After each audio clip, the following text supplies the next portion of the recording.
আসসালামু আলাইকুম। ওসমান হাদি তারপর টার্গেট কারা? এটা অনেকেই জানেন যে তারপর আসাদুজ্জামান ফুয়াদ, হাসনাত আবদুল্লাহ। না, তারপরে অনেক টার্গেট আছে,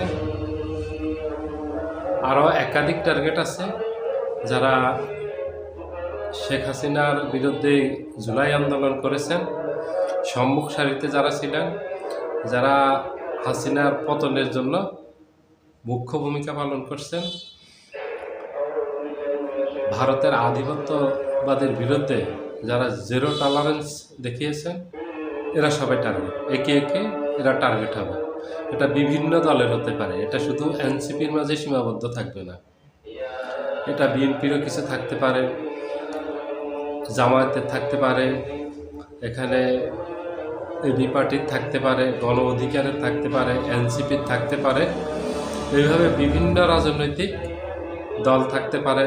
সেখানে রাজনৈতিক দলগুলোর নেতাদের বাহিরে সেখানে যারা অ্যাক্টিভিস্ট আছেন তাদের টার্গেটে তারা থাকবেন, যারা যেসব সাংবাদিক আছেন তারা থাকবেন, অনেক সরকারি কর্মকর্তা টার্গেটে থাকতে পারেন।